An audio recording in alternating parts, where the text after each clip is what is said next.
Kilvin set down his stylus and half-inscribed brass gear, turning to face me. I admire a student who thinks in terms of durability, Relar quoth, but 1,000 years is a great deal to ask of stone, let alone metal, to say nothing of metal put to heavy use. I was asking about caesura, of course, but I hesitated to tell Kilvin the full truth.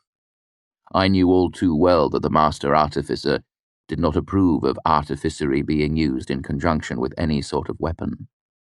While he might appreciate the craftsmanship of such a sword, he would not think well of me for owning such a thing. I smiled. It isn't for a project, I said. I was just curious.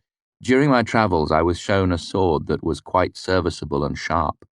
Despite this, there seemed to be proof that it was over 2,000 years old. Do you know of any metal that could avoid breaking for so long as that, let alone keep an edge? Ah, Kilvin nodded, his expression not particularly surprised. There are such things. Old magics, one could say, or old arts now lost to us. These things are scattered through the world, marvellous devices, mysteries. There are many reliable sources that speak of the ever-burning lamp. He gestured with a broad hand at the hemispheres of glass laid out on his work table. We even possess a handful of these things here at the university. I felt my curiosity flare up. What sort of things? I asked. Kilvin tugged his beard idly with one hand. I have a device devoid of any sigildry that seems to do nothing but consume angular momentum. I have 4 ingots of white metal, lighter than water, that I can neither melt nor mar in any way. A sheet of black glass, one side of which lacks any frictive properties at all. A piece of oddly shaped stone that maintains a temperature slightly above freezing, no matter what the heat around it. His massive shoulders shrugged.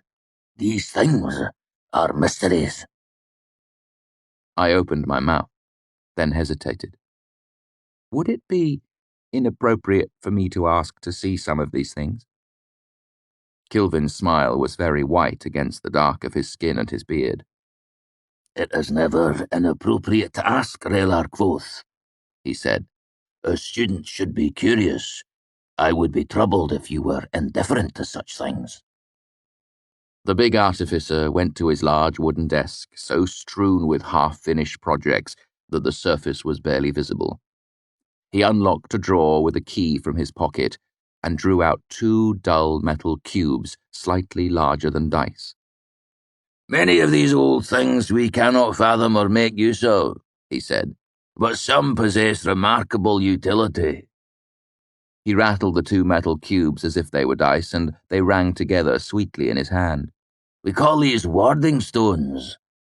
He bent and set them on the floor, spaced several feet apart from each other. He touched them and spoke very softly under his breath, too quietly for me to hear. I felt a subtle change in the air. At first I thought that the room was growing colder, but then I realized the truth. I couldn't feel the radiant heat of the smouldering forge at the other end of Kilvin's office. Kilvin casually picked up the bar of iron used to stir the forge and swung it hard at my head. His gesture was so casual that it caught me completely off guard, and I didn't even have time to cower or flinch away.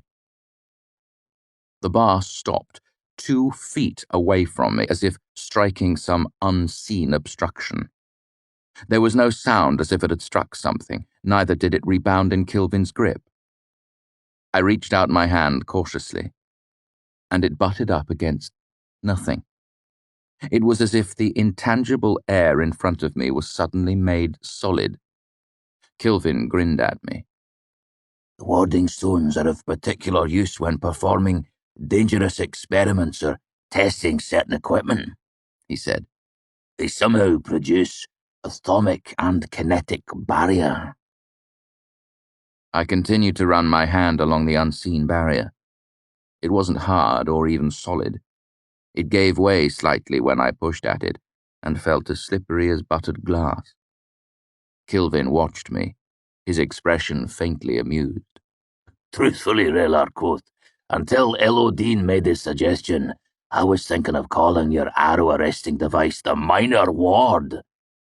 He frowned slightly. Not entirely accurate, of course, but more so than Elodine's dramatic nonsense. I leaned hard against the unseen barrier. It was as solid as a stone wall.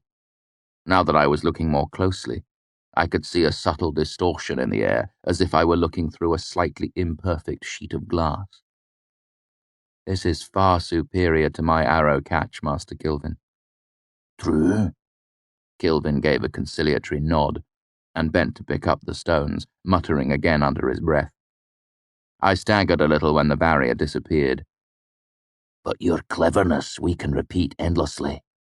This mystery we cannot. Kilvin held up the 2 cubes of metal on the palm of his huge hand. These are useful, but never forget, cleverness and caution profit the artificer. We do our work in the realm of the real.